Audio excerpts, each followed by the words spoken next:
Assalamualaikum warahmatullahi wabarakatuh. Perkenalkan, nama saya Melanie Elizabeth Wijaya Rukus dengan NIM B103120101066.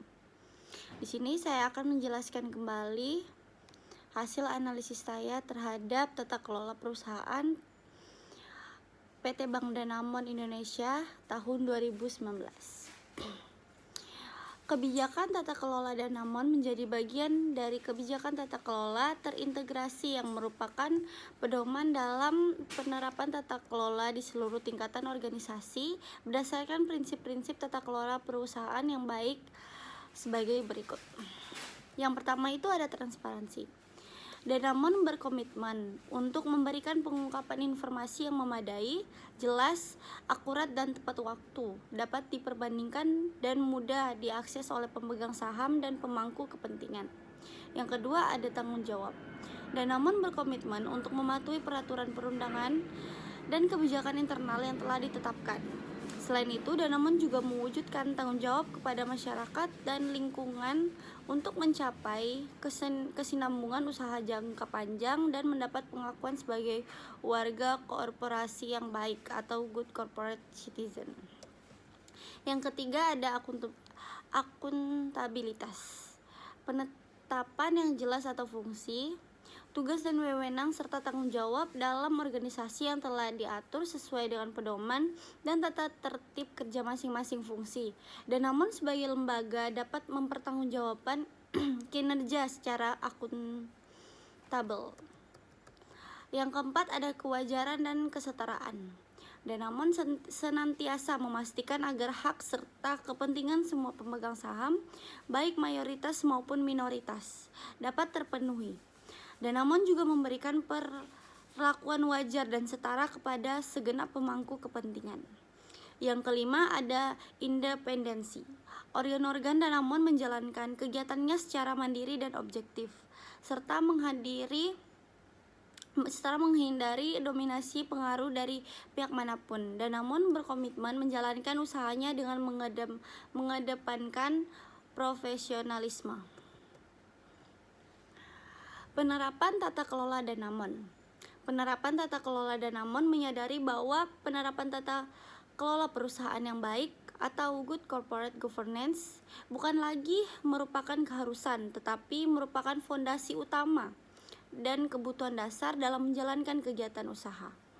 Penerapan tata kelola perusahaan yang baik dibangun berlandaskan pada integritas yang kokoh, sehingga prinsip-prinsip tata kelola yang baik dapat dilaksanakan pada setiap tingkatan organisasi dan dilaksanakan dalam setiap aktivitas Danamon, sehingga seluruh kegiatan operasional dapat berjalan secara konsisten dan berkesinambungan. Penerapan tata kelola Danamon berlandas pada 5 dasar tata kelola yang baik, yaitu prinsip transparansi, akuntabilitas, tanggung jawab, independensi, serta kewajaran dan kesetaraan yang dikelompokkan dalam satu governance system yang terdiri dari 3 aspek tata kelola berupa struktur tata kelola, proses tata kelola, dan hasil tata kelola. Yang pertama ada struktur tata kelola. Jumlah, komposisi, kriteria, dan independensi Dewan Komisaris, Direksi, dan Komite-komite Danamon memadai dan sesuai kebutuhan Danamon dan peraturan Otoritas Jasa Keuangan Bank Indonesia yang berlaku. Yang kedua, Danamon sebagai entitas utama, Danamon Group membentuk komite tata kelola terintegrasi dan komite manajemen resiko terintegrasi. Yang ketiga ada tugas pokok, tanggung jawab, dan fungsi seluruh level di Danamon memadai dan ditetapkan dalam kebijakan, pedoman, dan tata tertib kerja, kebijakan, prosedur, dan sistem informasi manajemen Danamon tersedia dan mendukung kegiatan operasional Danamon. Yang keempat, pedoman tata kelola. Kerangka manajemen risiko, kecukupan pengendalian internal, fungsi kepatuhan, dan fungsi audit internal yang memadai dengan penugasan audit eksternal yang sesuai persyaratan. Yang kelima ada ketersediaan kebijakan penyediaan dana kepada pihak terkait atau penyediaan dana besar, bantuan kepentingan, dan aspek transparansi. Terakhir ada rencana strategis dan bisnis sejalan dengan visi dan misi Danamon. Proses tata kelola. Yang pertama, pelaksanaan fungsi, tugas dan tanggung jawab organ-organ Danamon memadai sehingga dapat mengoptimalkan fungsi pengawasan dan pengendalian. Yang kedua, proses penggantian dan pengungkapan komisaris, direksi, dan komite sesuai ketentuan yang berlaku. Yang ketiga, peningkatan kompetensi Dewan Komisaris dan Direksi melalui pendidikan dan pelatihan yang berkelanjutan. Yang keempat, pengungkapan transaksi afiliasi benturan kepentingan oleh Direksi dan Dewan Komisaris. Yang kelima, penyediaan dana kepada pihak-pihak terkait dan penyediaan dana besar dilakukan melalui proses persetujuan kredit secara normal dan memperhatikan prinsip arm's length. Yang keenam, ada manajemen risiko. Telah diterapkan dengan baik sehingga risiko yang mungkin timbul dapat dikelola secara memadai. 7. Ada pengungkapan informasi keuangan, non-keuangan, produk Danamon, pengaduan nasabah secara lengkap, akurat, dan proporsional. Yang terakhir, ada penyusunan rencana strategis dan bisnis dilakukan secara realistis, komprehensif, dan terstruktur yang disetujui Dewan Komisaris dan dikomunikasikan kepada pemegang saham dan seluruh jenjang organisasi. Hasil tata kelola. Yang pertama, kinerja Danamon yang positif mencakup rentabilitas, efisiensi, dan permodalan. Kedua, kegiatan Danamon bebas dari intervensi pemilik dan pihak terkait lainnya yang dapat menimbulkan benturan kepentingan. Yang ketiga, pengungkapan kondisi keuangan dan non-keuangan serta informasi penting lainnya yang didukung dengan website Danamon yang informatif dan mudah diakses oleh pemangku kepentingan. Keempat, kepatuhan dan pengelolaan risiko yang memadai serta tindak lanjut hasil audit sesuai komitmen. Yang kelima, rencana bisnis bank menggambarkan pertumbuhan Danamon yang berkesinambungan dan memberi manfaat ekonomis dan non-ekonomis bagi seluruh kepentingan. Penilaian penerapan tata kelola Danamon. Yang pertama, ada analisis penilaian sendiri atau self-assessment. Selama tahun 2020, berdasarkan hasil penilaian terhadap 11 faktor penilaian penerapan tata kelola perusahaan yang baik, Danamon memiliki kecukupan struktur dan infrastruktur tata kelola yang mendukung efektivitas proses penerapan prinsip-prinsip tata kelola yang baik dan kualitas penerapan prinsip-prinsip tata kelola yang dapat memenuhi harapan pemangku kepentingan. Yang kedua, ada penilaian eksternal. ASEAN Corporate Governance Scorecard atau ASEAN CG Scorecard. Danamon terus melakukan penyempurnaan dalam penerapan prinsip-prinsip tata kelola yang baik sehingga diharapkan dapat memberikan nilai tambah bagi seluruh pemangku kepentingan Danamon. Salah satu upaya yang dilakukan Danamon adalah menggunakan ASEAN CG sebagai salah satu panduan untuk penyempurnaan pelaksanaan prinsip-prinsip tata kelola secara berkelanjutan. Selain penilaian, self-assessment pelaksanaan tata kelola sebagaimana yang diatur oleh ketentuan OJK. Danamon juga dinilai oleh Indonesia Institute for Corporate Directorship atau IICD, RSM, dan OJK berdasarkan prinsip ASEAN CG. Dan namun melakukan self-assessment untuk menetapkan action plan perbaikan yang diperlukan. Laporan pelaksanaan tata kelola Danamon. Laporan pelaksanaan tata kelola Danamon mencakup seluruh aspek pelaksanaan tata kelola di Danamon yang disusun dengan mengacu kepada peraturan perundang-undangan yang berlaku di best practice. Pelaksanaan tata kelola yang berlaku secara universal.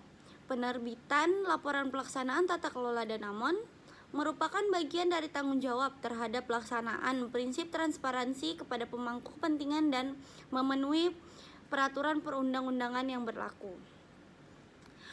Hak dan kewenangan pemegang saham. Danamon tidak membagi saham ke dalam saham jenis istimewa ataupun saham biasa. Pemegang saham memiliki hak dan kewajiban yang setara. Pemegang saham dapat berpartisipasi dalam pengelolaan perusahaan melalui RUPS. RUPS dapat diselenggarakan atas permintaan pemegang saham dengan terlebih dahulu memenuhi persyaratan yang diatur dalam anggaran dasar Danamon. Pemegang saham memiliki hak untuk berpartisipasi dalam pengambilan keputusan-keputusan terkait perubahan anggaran dasar dan perubahan-perubahan mendasar lainnya mengenai perusahaan, hak untuk berpartisipasi secara efektif dan menggunakan suara dalam RUPS, serta hak untuk mendapatkan informasi mengenai RUPS termasuk mata acara atau agenda, aturan dan prosedur dalam pengambilan suara.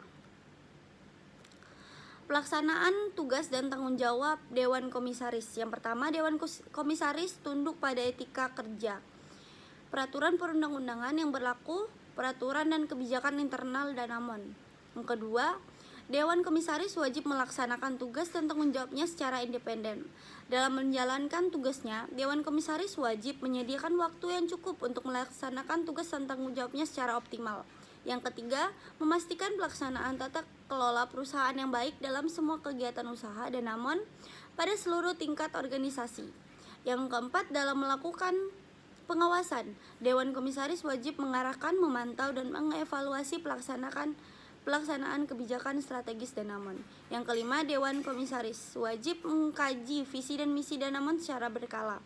Yang keenam, dalam rangka mendukung efektivitas pelaksanaan tugas dan tanggung jawabnya, Dewan Komisaris membentuk A. Komite Audit, B. Komite Pemantau Resiko, C. Komite Remunerasi, D. Komite Nominasi, E. Komite Tata Kelola, F. Komite Tata Kelola Terintegrasi. Yang ketujuh, Dewan Komisaris wajib melakukan evaluasi terhadap kinerja komite setiap tahun. Yang kedelapan, anggota Dewan Komisaris setuju untuk duduk sebagai anggota atau sebagai ketua di salah satu komite di atas seperti yang direkomendasikan oleh komite nominasi. Yang kesembilan, Dewan Komisaris wajib memastikan bahwa direksi telah menindaklanjuti temuan audit dan rekomendasi dari Satuan Kerja Audit Internal Danamon, audit eksternal, hasil pengawasan otoritas jasa keuangan atau Bank Indonesia dan atau hasil pengawasan otoritas lain. Yang terakhir ada Dewan Komisaris wajib membuat rekomendasi atas perbaikan atau saran yang disampaikan oleh komite audit dan menyampaikan rekomendasi tersebut kepada direksi. Selanjutnya ada pelaksanaan tugas dan tanggung jawab direksi. Direksi menjalankan kegiatan usaha Danamon secara terarah dan terencana untuk memenuhi kewajiban yang diembannya kepada para pemangku kepentingan. Direksi melaksanakan tugas dan tanggung jawabnya antara lain yang pertama, menindaklanjuti pelaksanaan strategi jangka panjang Danamon yang telah diformulasikan di tahun 2019 secara konsisten. Yang kedua, melakukan langkah untuk mendorong pertumbuhan dengan prinsip kehati-hatian. Atas ini, bisnis utama Danamon yang meliputi usaha kecil dan menengah, enterprise banking, dan customer banking. Yang ketiga, mendirikan krisis command center untuk membuat dan memonitor protokol kesehatan terkait COVID-19. Yang keempat, melaksanakan program stimulus ekonomi pemerintah melalui pemberian relaksasi kredit kepada nasabah yang terdampak pandemi COVID-19. Yang kelima, ada meningkatkan kolaborasi dengan MUFG dalam peningkatan kredit, pendanaan, efisiensi proses, dan peningkatan kemampuan sumber daya manusia. Selanjutnya ada pelaksanaan tugas dan tanggung jawab komite audit. Komite audit memiliki tugas dan tanggung jawab antara lain sebagai berikut. Yang pertama, pelaporan keuangan yang terdiri dari mengkaji informasi keuangan yang akan diterbitkan oleh Danamon ke publik atau kepada pihak otoritas. Yang kedua, ada memantau dan mengevaluasi kepatuhan laporan keuangan terhadap standar-standar akuntansi yang berlaku. Yang ketiga, mengkaji kecukupan pemeriksaan yang dilakukan oleh akuntan publik untuk memastikan bahwa semua risiko yang signifikan telah dipertimbangkan. Yang keempat, memeriksa pengaduan yang berkaitan dengan proses akuntansi dan pelaporan keuangan Danamon. Selanjutnya ada audit eksternal. Merekomendasikan kepada Dewan Komisaris mengenai pengangkatan kembali, pemberhentian dan pergantian, persyaratan keterlibatan dan remunerasi akuntan publik untuk diusulkan kepada rapat umum pemegang saham tahunan. Ketiga, ada audit internal, melakukan pemantauan dan evaluasi terhadap pelaksanaan tugas termasuk kecukupan dan efektivitas fungsi satuan kerja audit internal. 4. Pengendalian internal, mengkaji dan melaporkan kepada Dewan Komisaris secara teratur. Kecukupan dan efektivitas pengendalian internal yang ditetapkan oleh direksi, termasuk pengendalian keuangan, operasional, kepatuhan, dan teknologi informasi. Yang terakhir ada kepatuhan. Mengkaji kerangka kepatuhan dan ruang lingkup kerja serta rencana fungsi kepatuhan. Selanjutnya ada tugas dan tanggung jawab Komite Pemantau Resiko. Yang pertama, menyusun dan meninjau, memperbarui piagam Komite Pemantau Resiko secara berkala. Yang kedua, memberikan pengawasan dalam pelaksanaan praktik manajemen risiko. Yang ketiga, mengevaluasi kebijakan manajemen risiko bank dan terintegrasi dan mengevaluasi kesesuaian kebijakan manajemen risiko dengan pelaksanaannya dalam rangka memberikan rekomendasi kepada Dewan Komisaris setidaknya sekali setahun. Tugas dan tanggung jawab manajemen risiko. Komite Manajemen Risiko bertanggung jawab dalam melakukan evaluasi dan memberikan rekomendasi kepada Direktur Utama dan Direksi atas hal-hal sehubungan dengan membantu direksi dalam melakukan tanggung jawabnya. Penyusun strategi, penyusun rencana kontingensi, memastikan tata kelola perusahaan yang baik dalam penerapan manajemen risiko, memastikan semua aktivitas bisnis dan operasional sejalan dengan peraturan. Memastikan bahwa Danamon mempunyai cadangan yang cukup untuk melindungi dari realisasi potensi risiko inheren. 7. Ada pengkajian berbagai risiko yang ada dan timbul yang dihadapi oleh Danamon. 8. Pelaksanaan proses manajemen risiko dan perbaikan yang sejalan dengan perubahan eksternal dan internal. 9. Yang terakhir, mengevaluasi organisasi risiko dan infrastruktur di Danamon untuk memastikan bahwa proses-proses sistem dan perangkat pengelolaan risiko sudah sesuai dengan pembangunan organisasi dan rencana bisnis. Terakhir ada kesimpulan. PT Bank Danamon Indonesia sangat baik dalam menerapkan prinsip-prinsip GCG. Dewan Komisaris, Dewan Direksi, Komite Audit, dan Komite Pemantau Risiko telah melaksanakan tugas dan tanggung jawabnya sesuai dengan GCG. Danamon juga mendapatkan penilaian yang baik dari pihak eksternal, baik dari prinsip tata kelola hingga pelaporan pelaksanaan tata kelola. Laporan pelaksanaan tata kelola Danamon sudah mencakup seluruh aspek pelaksanaan tata kelola di Danamon yang disusun dengan mengacu kepada peraturan perundang-undangan yang berlaku. Penerbitan laporan pelaksanaan tata kelola Danamon sudah menjadi bagian dari tanggung jawab terhadap pelaksanaan prinsip transparansi kepada pemangku kepentingan dan sudah memenuhi peraturan perundang-undangan yang berlaku.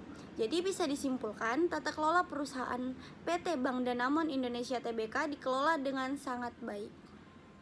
Sekian dari penjelasan dari saya. Terima kasih. Wassalamualaikum warahmatullahi wabarakatuh.